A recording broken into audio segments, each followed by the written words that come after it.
ရ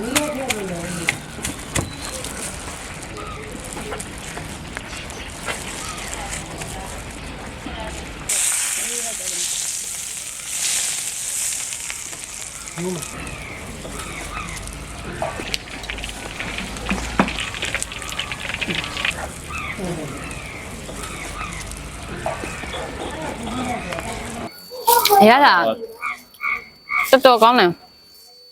အချင်းလေးနဲ့စက်သားပေါ်မှာဒီဟာလေးနဲ့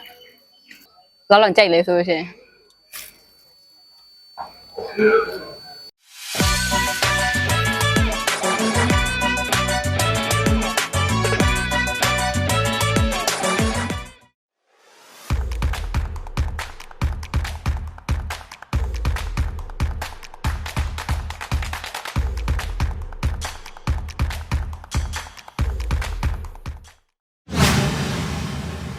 မင်္ဂလာပါညီမတို့ရဲ့ဒီ into ကြကြော်ဆိုင်လေးကတော့စမ်းချောင်းကွာစီမှာရှိတဲ့ smile into ကြကြော်ဆိုင်လေးပဲဖြစ်ပါတယ်ဟုတ်ဒီဥစ္စာကိုဒီ into ကြကြော်ပေါ့နော်ညီမမြင်တာကတော့ TikTok မှာပဲ food blogger အမတယောက်က Indonesia ကိုသွားရနေအဲ့လိုတင်ထားတာပေါ့နော်အဲ့ဒီဟာလေးကိုမြင်တော့အဲ့တုန်းကလေးကတော့ဆမ်းမျိုးစားကြည့်ချင်နေတယ်ဒါပေမဲ့တို့ဒီမှာတော့ဒီမြန်မာနိုင်ငံမှာတော့အဲ့ဒီဟာကမလောက်ကြသေးဘူးပေါ့နော်ပြီးတော့တို့ဘန်ကောက်ဘက်မှာစပြီးတော့အဲ့လို street food လေးအနေနဲ့လောက်ကြတယ်အဲ့လိုဘန်ကောက်သူတွေကလည်းအဲ့ဒါကိုတင်လာကြတယ်အဲ့နေပြီးတော့ဘန်ကောက်မှာလည်းမြန်မာတွေများတဲ့အခါကျတော့တင်းနဲ့မြန်မာဘက်ကိုရောက်လာတယ်ပေါ့နော်အဲ့နဲ့မြန်မာကလည်းအဲ့ဒီဟာရန်ကုန်မှာတော့အဲ့တုန်းကတော့ကြည်ကြဲပြပြမရှိသေးဘူးနောက်တော့ညီမနေပြီးတော့သွားနေနေပြီးတော့အမတယောက်ဆိုင်မှာစားကြည့်နေအရန်ကြိုက်သွားလို့ဆိုပြီးတော့ရန်ကုန်မှာလည်းမရှိသေးဘူးဆိုတော့ရန်ကုန်ကသူတွေစားစေချင်လို့ညီမဒီမှာဖွင့်ဖြစ်သွားပါတော့ဟုတ်အဓိကတော့အင်ဒိုနီးရှားနဲ့မြန်မာနဲ့ကအစားတောက်တော်တော်များများကတော့အရတာကနီးစက်တယ်ပေါ့နော်အခုဒါလေးဆိုရင်လည်းအဆက်ကလေးနဲ့အဆက်ပေါ်မှာကြက်ကြော်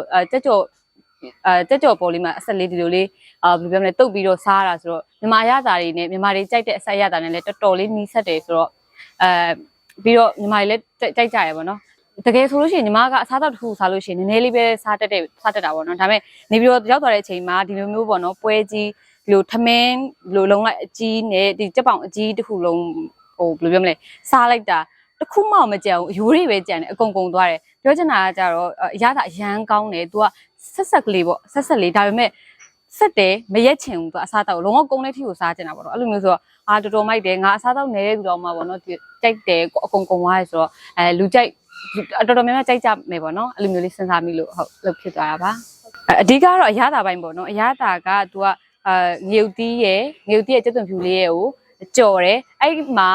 ငရုတ်တီးတွေများလို့ဘိုင်းနာလားဆိုပြီးတော့တချို့ကစိုးရင်ကြတယ်ဒါပေမဲ့မနာဘူးသူကငရုတ်တီးကိုဆော့ကညီမပြခဲ့တယ်လို့ပဲသူကစီထဲမှာမြုပ်နေအောင်ကြော်တာဖြစ်တဲ့အတွက်ပြီးရင်ကြက်မြုပ်နေအောင်ကြော်တယ်ကြက်သွားအောင်ကြော်တာဖြစ်တဲ့အတွက်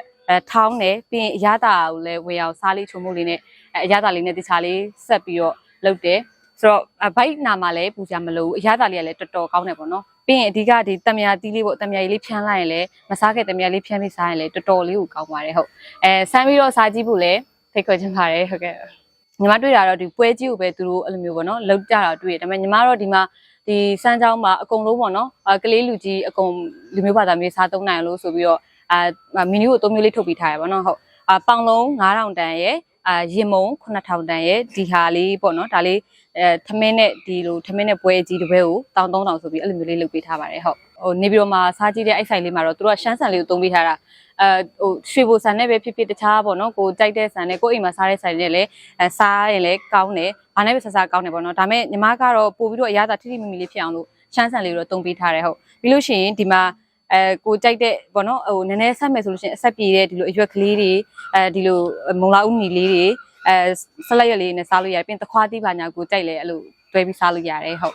ညီမတို့စားလောက်ကစားတော့မှတော့နည်းနည်းချင်းစီပဲပေါ့နော် online ကနေပြီးတော့နည်းနည်းထားပါတော့ဆက်လာချင်းဆိုနှစ်ပိတ်တာသုံးပိတ်တာလို့စမ်းပြီးတော့လုပ်ကြည့်ရနေပြီးတော့တဖြည်းဖြည်းနဲ့ပေါ့အဲ့လိုပိတ်တာချင်းလေးတွေတိုးလာတယ်ပြီးတရက်နဲ့တရက်ကလည်းပုံမှန်မရှိဘူးပေါ့နော်ဟုတ်ရောင်းရတာရောဒီအပြင်မှာဆိုင်မှာရောင်းတာရော online ကပို့တာရောတရက်နဲ့တရက်ကတော့ပိတ်တာချင်းလေးတော့မတူပုံမှန်လေးတော့ရောင်းရပါတယ်ဟုတ်ကဲ့ညီမတို့အဓိကကြက်ကြော်ကတော့သူကပေါင်ချမ်းဆိုလဲပေါင်ကအရန်ကြီးတယ်ပေါ့နော်အရန်ကြီးတာဖြစ်တဲ့အတွက်အဓိကဟိုအတွင်းထဲထိမကြက်မှာပါညာအဲ့လိုတချို့ကြောင့်စိတ်ပူကြတယ်အဲ့လိုမဖြစ်အောင်လို့ညီမတို့အရသာကိုကြက်သားမှုန့်ကြက်သွန်ဖြူချင်းအဲ့ဟာရည်နဲ့တခြားလေးဒီစားလေးနဲ့ထည့်ပြီးတခြားလေးနယ်ပြီးတော့နိုင်ဝက်တနာရီလောက်နှက်ပေးတယ် နှစ်ပေးပြီးတော့မှညီမတို့ကပြုတ်တယ်ပေါ့နော်ပြုတ်တဲ့ခါမှာလည်းအဲ့လိုညှိမှာပါညာဆိုလို့ကြက်သားညှိမှာပါညာဆိုရင်လို့ဆိုပြီးတော့စပလင်နဲ့ထည့်ပြုတ်ပြီးတယ်ပြုတ်ပြီးတော့အဲ့ဒါမှကြက်သွားတော့မှညီမတို့ကကြော်တယ်ပေါ့ဟုတ်အဓိကအထူးအာမခံချက်ပေးနေတာကတော့တရက်တရက်ကောင်းပို့ပြီးတော့စူးစမ်းနေပါတယ်ပို့ပြီးစူးစမ်းသွားပါမယ်ပြီးတော့ဈေးနှုန်းကိုလည်းတက်နိုင်ဆုံးပေါ့နော်အားလုံးအဆင်ပြေအောင်လို့ထိန်းညှိပေးထားမယ်ပြီးတော့ဒီအနှစ်ကိုလည်းတရက်ကောင်းပေါ့အဓိကသူကဒီမှာအဓိကတော့အနှစ်ဖြစ်တဲ့အတွက်အဲ့အနှစ်ကိုကောင်းအောင်တေချာလေးလုပ်ပေးပါမယ်လို့ဟုတ်အဓိကတော့ပေါ့နော်ညီမဆော့ဆော့အရှိမပြောခဲ့သလိုပဲဒီဆိုင်လေးတွေကကြတော့ရန်ကုန်မှာမရှိသေးဘူးပေါ့နော်ဒီစားစားကမရှိသေးဘူးဖြစ်တဲ့အတွက်ရန်ကုန်ကသူတွေစားစီခြင်းနဲ့အခုညီမဆိုလဲစမ်းချောင်းမှာနေတဲ့အတွက်စမ်းချောင်းတဝိုက်ကသူတွေကိုဒီဒါလေးစားစေခြင်းလို့ပေါ့နော်လှုပ်ဖြစ်တာပြီးတော့ညီမကလည်းဒီမှာညီမကိုယ်တိုင်ကလည်းအစားတော့ဆိုလို့ရှိရင်အရန်ကြီးများတယ်အရန်ကြီးများဖြစ်တဲ့အတွက်အဲ့လိုအစားတော့ဆိုရင်တန့်မှာတေချာလေးစားတာဆိုတော့ညီမရဲ့ customer တွေကိုလည်းတန်ပြက်လေးနဲ့အရသာလေးကောင်းအောင်တနေ့ထက်တနေ့ကောင်းလို့ညီမတေချာလေးလုပ်ပြီးဖြစ်တယ်ရောင်းတဲ့အခါမှာလေးစေတနာပါလေးနဲ့အကုန်လုံးအဲ့လိုလုပ်ပြီးဖြစ်တယ်ပေါ့နော်ဟုတ်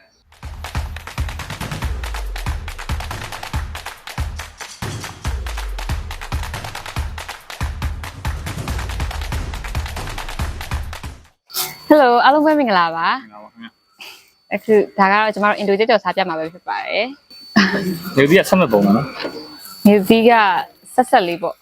ဒီကရှဲနဲ့ရန်ကုန်မှာမိုးလေးပါလာပြီဆိုတော့ main ပေါ့နော်နေဒီနဲ့တနေရာဒီနဲ့ထားကြပါအောင်ရှင်တောက်ရံပြောတောက်နော်တိုင်နာဖွင့်နေတယ်အားမစားရဘူးခြားလေးခုမှဆွဲရစားတာတော့နေပြည်တော်မှာတစ်ခေါက်စားကြည့်ရတဲ့ကြိတ်ပါ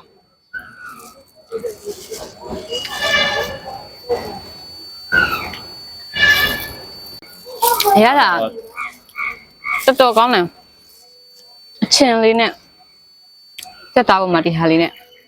အမြဲတမ်းအဲ့ဒါပဲမှာစားတာအဒီမှာစားကြည့်ချင်လို့ဆိုပြီးတော့မှာစားတာအဆုဆိုင်ဆိုဗျာတုတ်ကင်တော့ယူရတယ်ပေါ့အဲ့စားဖို့ပေါ့အဲ့အင်းလေးစားမှာအခုပဲ feedback ကတော်တော်အဆင်ပြေကောင်းတယ်ပေါ့။အောင်လဲမှာစားမယ်ဆိုနှစ်ခါရှိပြီဒီမှာစားတယ်။လောက်လောက်ကြိုက်လဲဆိုလို့ရှိရင်ဒီရန်ကုန်စမ်းချောင်းကွာစီဆိုင်ဒါတော့အိမ်ဆိုင်လေးပေါ့နော်အိမ်မှာလာစားချင်လဲရတယ်။ကွာစီမှာဆိုရင်တော့ညီမတို့ကျောင်းကုန်းလမ်းထိပ်လေးမှာညီမတို့ကျောင်းကုန်းလမ်းထိပ်ကပယ်ရီစင်ရှိမှာညီမတို့ရဲ့ဆိုင်လေးဖွင့်ထားတယ်ပေါ့နော်။ဟုတ်အဲ့မှာလာအားပေးလေးရတယ်ဒီအိမ်မှာအေးဆေးထိုင်စားချင်လဲရတယ်ပေါ့နော်။ဟုတ် online ကနေမှာလို့လည်းရရရှင် online ကနေဆိုလို့ရှိရင်မနေ့7 နာရီကနေညနေ9 နာရီအထိကိုညီမတို့တွေအိမ်ရောက်ငွေချင်းနဲ့ပို့ပေးတယ်မနော်ဟုတ်ကဲ့ဟုတ်